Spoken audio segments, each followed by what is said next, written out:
Bismillahirrahmanirrahim. Assalamualaikum warahmatullahi taala wabarakatuh. Alhamdulillah, alhamdulillahi rabbil alamin. Wassalatu wassalamu ala asrafil anbiya'i wal mursalin wa ala alihi wa sahbihi ajmain. Anak-anak sekalian, bertemu kita lagi pada hari ini dan insya-Allah bapa akan meneruskan tazkirah seperti biasa. Cuma ada juga bapa hantar tazkirah ni kepada seorang dua kawan bapa. Kemudian dia orang cakap, kenapa address pada anak-anak, tak address secara umum. Jadi bapa kata tak apalah, ini sebenarnya fokus bapa adalah lebih pada anak-anak dan ahli keluarga. Cumanya bapa tak salah nak kongsi dengan kawan-kawan dan sahabat yang dekat. Jadi untuk kebaikan umum, berkongsilah dengan beberapa kawan. Jadi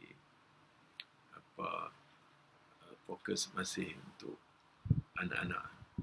Jadi pada hari ini seperti biasa, kita akan bahagikan tazkirah ni pada dua bahagian. Satu ialah dari Matan Arba'in, hadis 40 dari Imam Nawawi, dan yang kedua ialah tazkirah umum. Dan hari ini insyaAllah bapa ingin berbicara sikit tentang membaca Al-Quran, terutamanya pada bulan Ramadan. Dan hari ini untuk hadis Matan Arba'in, bapa lompat sikit dari hadis yang ke-7 terus ke hadis yang ke-18. Kenapa bapa lompat ni? Ialah kerana kemarin semasa membaca tentang puasa, bincang tentang hebatnya Ramadan, ini bapa telah membaca ayat dalam surah Al-Baqarah ayat 183. Ya ayyuhalladzina amanu kutiba alaikumusiyam kama kutiba alal ladzina min qablikum la'allakum tattaqun. Telah diwajibkan ke atas kamu semua berpuasa.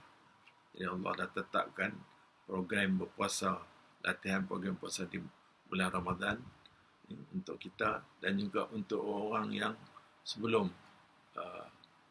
Nabi Muhammad SAW dulu. Umat-umat yang lalu pun dia ada program puasa dia. Apakah tujuan program latihan berpuasa ni? La'allakum tattaqun. Yakni moga-moga kamu bertakwa. Jadi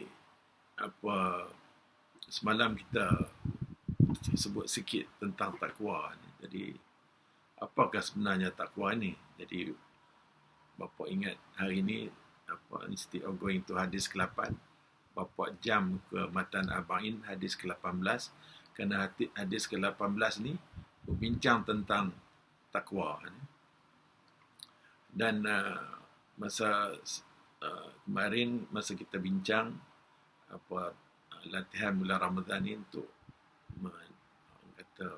membina takwa kepada kita tu, kita katakan bahawa yang dilatih pada kita untuk bertakwa itu satu latihan yang menyeluruh, yang merangkumi bukan aspek spiritual yang tertentu, tetapi merangkumi aspek yang menyeluruh, seperti melatih kita tentang kesabaran, melatih kita tentang kesabaran,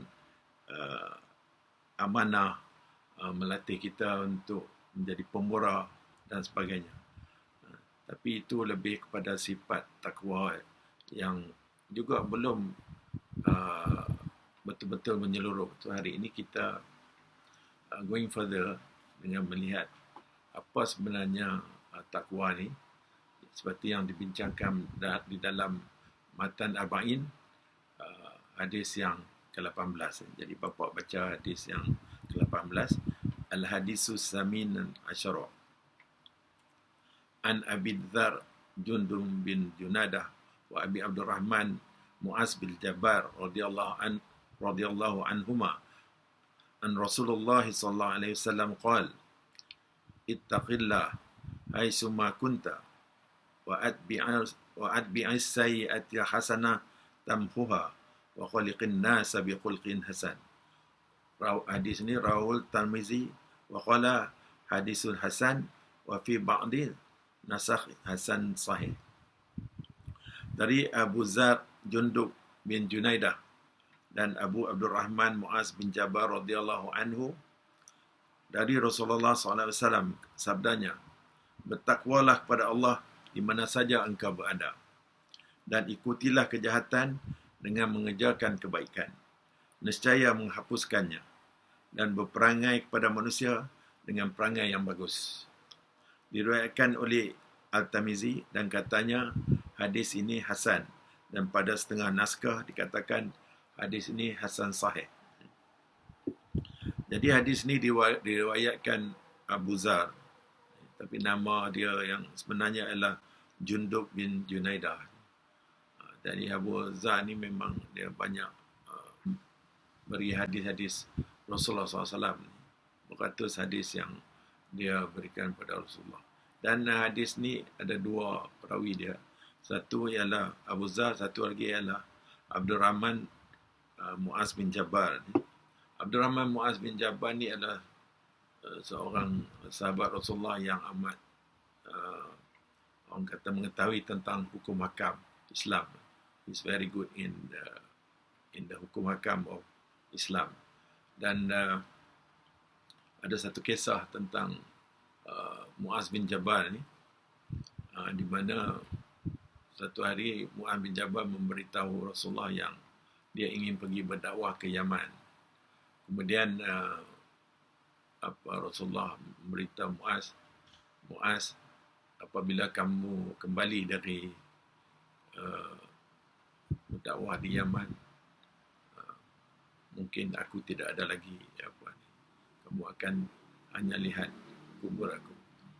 Jadi ini macam cerita sedih. Dan Muaz bin Jabal ni dia selepas tu dia pergi ke Jordan, dan di Jordan ni dia pergi untuk tujuan berdakwah juga, tapi dia kena wabak ni. Macam sekarang ni kita kena wabak, masa tu pun kita kena masa tu pun ada wabak, dan Muaz bin Jabal dia meninggal oleh kerana wabak tu. Dan nilai hadis ni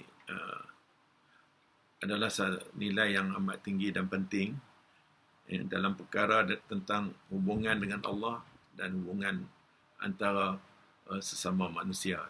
So itu pentingnya hadis ni. Jadi hadis ni bukan hanya khusus untuk kata takwa ni hubungan kita dengan Allah. Takwa ni juga manifestasinya itu mengakibatkan harmoninya hubungan kita sesama manusia. Jadi Rasulullah bersabda, ittaqillah haitsuma kunta. Bertakwalah kepada Allah di mana kamu berada. Jadi kalau dalam bahasa Arab ittaqillah ni dipanggil fi'il amar ni, kata perbuatan suruhan. Dia suruh kita bertakwa kepada Allah. Dan bertakwa kepada Allah ni di mana? Tak kira sama ada kita di tempat orang ramai, bila pergi masjid, bila tengok orang ramai, kadang-kadang kita merasa nak semayang pun banyak, nak buat sunat pun banyak, sampai-sampai berasa nak semayang. Tapi bila kita berseorangan, kadang balik rumah tu, kita rasa liat sikit nak ni. Jadi dia tak mahu macam tu. Jadi takwa ni di mana saja kita berada, hubungan kita kepada Allah tu kena konsisten, kena kuat. Ya.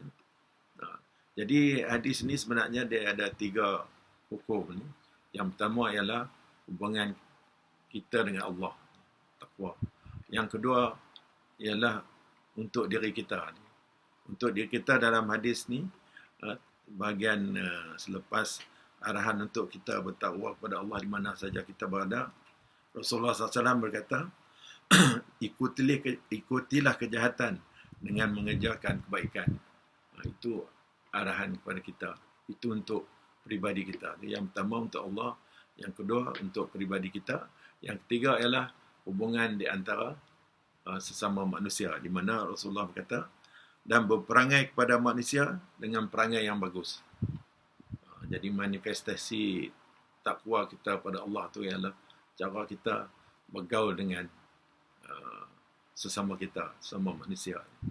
Jadi kalau kawan-kawan kita ataupun orang-orang yang kita berhubung dengan mereka boleh nampak rasa manisnya hubungan dengan kita, dan itu adalah manifestasi dari takwa, dari orang kata hubungan kita dengan Allah. Dia akan melahirkan kepada perbuatan-perbuatan yang baik.